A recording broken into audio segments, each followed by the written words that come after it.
Hai semua, selamat datang di channel Baca Saham. Pada video ini, kita akan membahas 5 saham bagus yang harganya cenderung naik terus. Apakah saham ini bisa dibeli? Nah, tapi seperti biasa, semua pembahasan ini bukan rekomendasi dan hanya informasi. Ingat, kerugian kamu tanggung sendiri ya. Saat ini kita akan membahas 5 saham yang berada di indeks LQ45 yang memiliki probabilitas kenaikan cukup besar. Saham pertama tentu saja adalah Bank BCA yang mana dalam 5 tahun terakhir ini probabilitas kenaikannya adalah 100%. Itu berarti setiap tahun saham BCA ini selalu mengalami peningkatan dari tahun ke tahun, khususnya untuk tahun 2019 hingga tahun 2023. Dan pada bulan Oktober, saham ini punya probabilitas 100% dalam 4 tahun terakhir ini. Nah, kita lihat beberapa informasi tentang saham BCA. Teman-teman tentu sudah tahu bahwa BCA ini merupakan suatu saham perbankan yang sangat terkenal dengan pelayanannya yang sangat luar biasa. Apabila teman-teman melihat di Google, teman-teman akan menemukan berbagai informasi tentang keunggulan dari layanan Bank BCA ini, baik dari kepuasan, loyalitas nasabah, ATM, kontak center, dan masih banyak lagi. Nah, jika teman-teman melihat di Google dan mencari bank apa yang paling aman, Om Google akan mengatakan bahwa PT Bank Sentral Asia terpilih menjadi bank yang paling aman di Indonesia versi Global Finance. Itu berarti bank ini memang memiliki reputasi yang sangat baik, khususnya dari hal layanan dan keamanan. Sekarang kita lihat dari aspek total asetnya. Bank BCA ini menempati urutan ketiga dengan total aset terbesar sepanjang tahun 2022. Tentu saja, angka aset BCA masih di bawah BRI maupun Mandiri. Tapi dari sisi layanan dan sisi kenyamanan nasabahnya, BCA tentu lebih unggul. Berikutnya kita akan lihat dari sisi kinerjanya. Teman-teman bisa lihat di sini, untuk komponen total asetnya terus mengalami peningkatan dalam 5 tahun terakhir. Untuk penyaluran kreditnya memang sempat mengalami penurunan di tahun 2020 karena pandemi, tapi kini kembali naik lagi. Untuk dana pihak ketiganya juga konsisten mengalami peningkatan, dan untuk kasanya juga bisa dikatakan sangat baik, di mana tahun 2022 ini menjadi yang angka tertinggi dalam 5 tahun terakhir. Terkait total ekuitasnya, bisa teman-teman lihat di sini, saham ini konsisten mengalami peningkatan dari tahun ke tahun, dan laba bersihnya juga bisa dikatakan konsisten meskipun sempat mengalami penurunan di tahun 2020. Nah, untuk laba di tahun 2022 ini menjadi yang terbesar dalam 5 tahun terakhir. Kita tunggu saja untuk laba tahunan tahun 2023. Tapi menurut Mimin pribadi, angkanya jauh lebih besar dibandingkan tahun 2022. Sekarang kita lihat dari aspek dividen. BCA ini konsisten membagi dividen dan biasanya 2 kali dalam 1 tahun. Tapi untuk dividen yieldnya memang cenderung lebih rendah dibandingkan BRI maupun Mandiri.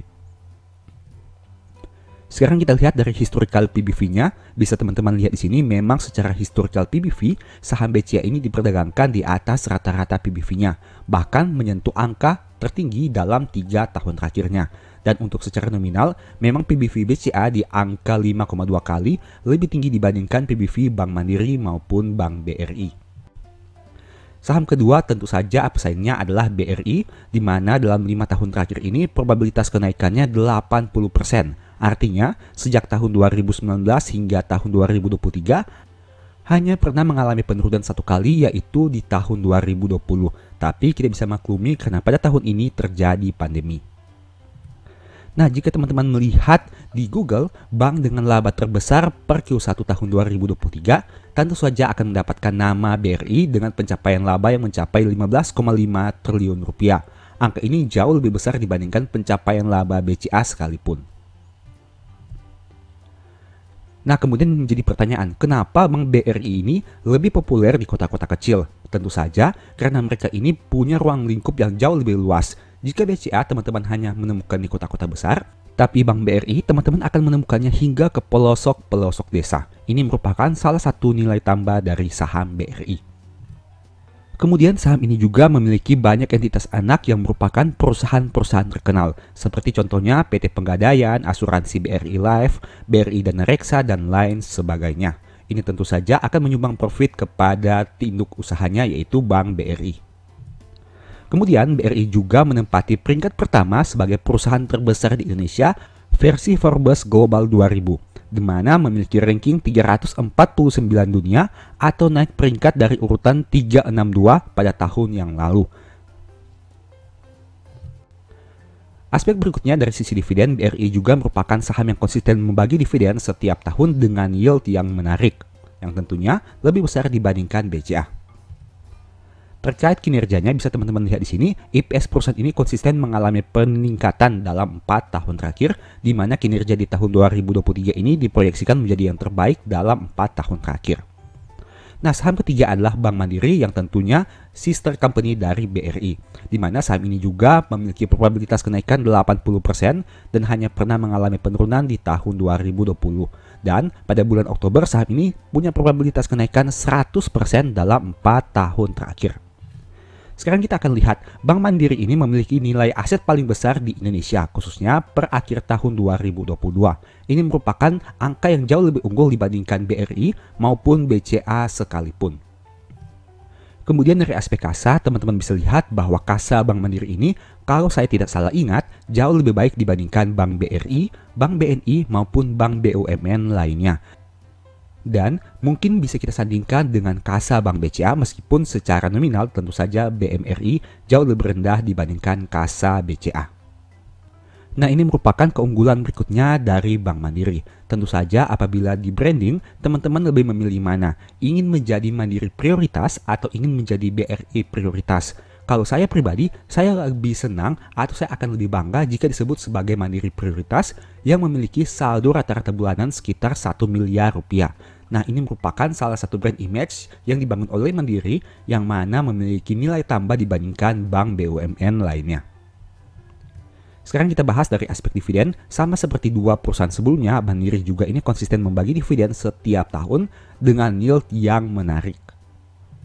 Berikutnya dari pencapaian labanya, laba Bank Mandiri ini konsisten mengalami pertumbuhan, di mana pada Q1 tahun 2023 mereka mencetak laba 12,5 triliun rupiah. Saham keempat, MDKA. Saham ini juga mengalami peningkatan dalam 4 tahun terakhir, yaitu probabilitasnya 80%. Dan hanya pernah mengalami penurunan di tahun 2023. Tapi kita belum bisa ambil kesimpulan karena tahun 2023 baru berjalan hingga bulan Juli. Nah, bagi yang belum tahu, siapa pemilik Merdeka Cooper Gold? Saham ini dimiliki oleh PT Saratoga Investama Sedaya, Garibaldi Thohir, dan lain sebagainya. Jadi bisa disimpulkan di sini, MDKA ini dimiliki oleh konglomerasi dari Sandiaga Uno, keluarga Thohir, dan lain sebagainya.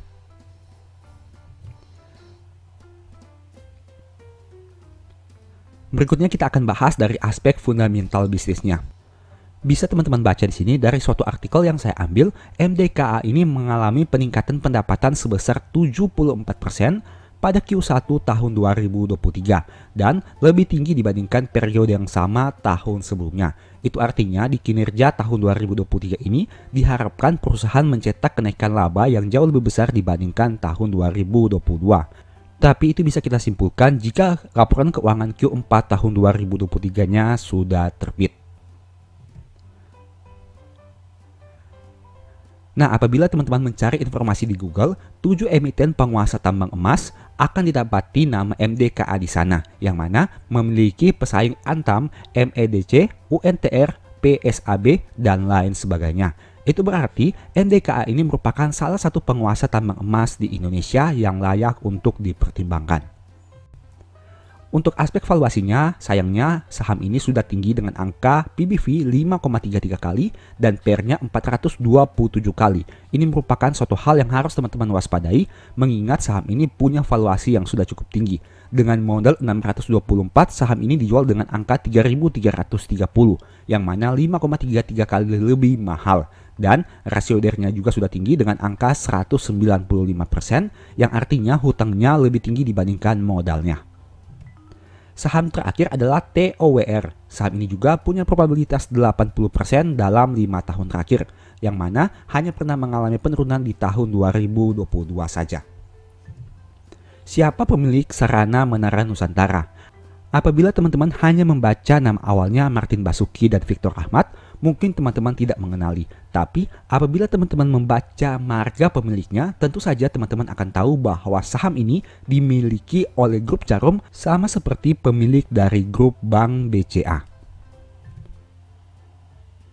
Nah, bagi teman-teman yang tidak tahu, saham TOWR ini merupakan perusahaan yang bergerak di bidang investasi pada perusahaan-perusahaan yang bergerak dalam pengoperasian lokasi menara telekomunikasi untuk disewakan kepada perusahaan komunikasi nirkabel.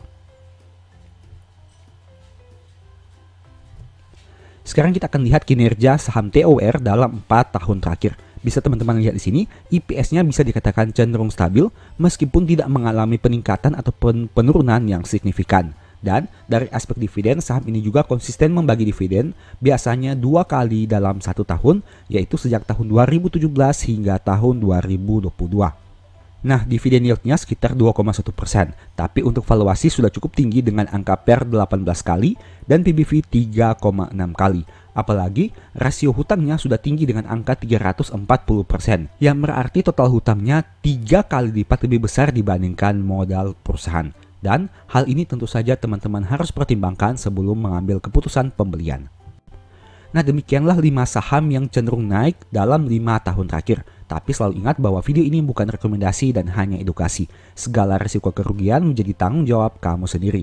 Sebagai informasi, berikut ini beberapa list ebook baca saham.